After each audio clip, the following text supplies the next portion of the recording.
Students show up for a dance at the Union Grove High School in Wisconsin. They're going to find a notice on the door that explicitly states what they can and cannot do on the dance floor. School officials are banning what they call sexual bending, and they're also videotaping the dance to ensure everyone's compliance and safety.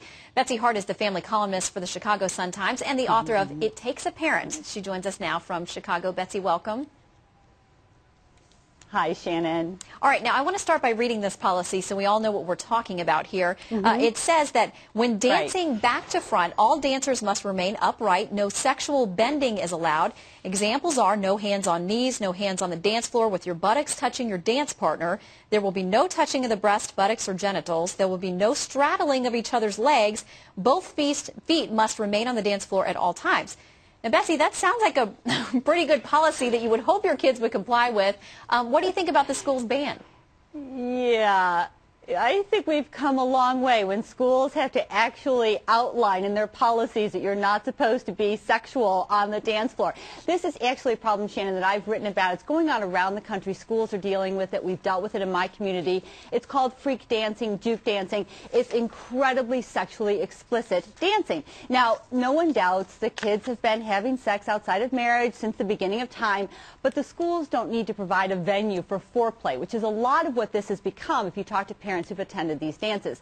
So I think the school is on the right track here. It's unfortunate we've gotten to this point where they have to outline so specifically what you can't do.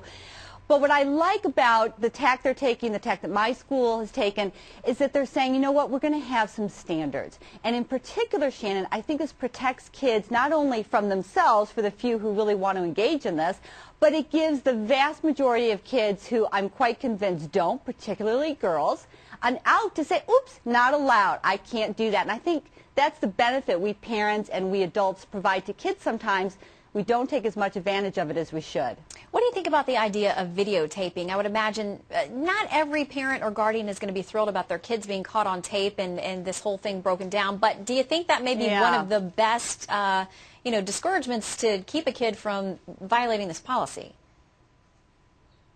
Well, you know, it's a double-edged sword because you do have people who will be very concerned about privacy issues. Again, I think it's a sad thing that we've gotten away from sort of the fun and the romance of dances. You know, when it used to be a time when a girl would get excited and get dressed up and get her corsage, and none of this was in her mind, although it may have been in a few of the guys' minds, but for the most part, this was a romantic and fun time. We've gotten so far away from that, and isn't that sad? I think that's the big picture. If we have to resort to videotaping so that kids are so degraded on the dance floor, that's a sad commentary on the culture, but I think it's a symptom of a larger problem. I'd like to get back to a point where we re-inject romance and the idea of sort of acting like a grown-up for an evening and getting dressed up and enjoying that and just sort of having that fun time and not overlay with all of this sexual tension. And there are some things that schools can do. They can put these dances in much more lighted venues. They can control the music so that it is dance music. It's not a grinding hip-hop kind of sound. They can enforce strict dress codes. When kids dress up, they act better. That is absolutely demonstrated. So when you go to dances, let's have the guys in shirts and collars. Let's ask the girls to wear dresses. There's nothing wrong with that. Again, I think more than anything here, we can be protecting kids, but particularly girls from themselves or from peer pressure and saying, you know what, particularly ladies, we're not going to let the guys treat you like animals. We're going to stand up for you and make them treat you well. I think it's a good thing. All right, Betsy Hart, we know that the fight between the kids and the teachers and the school and the parents, that debate is not going to end, but we hope this may bring about a different dance atmosphere. Betsy, thank you.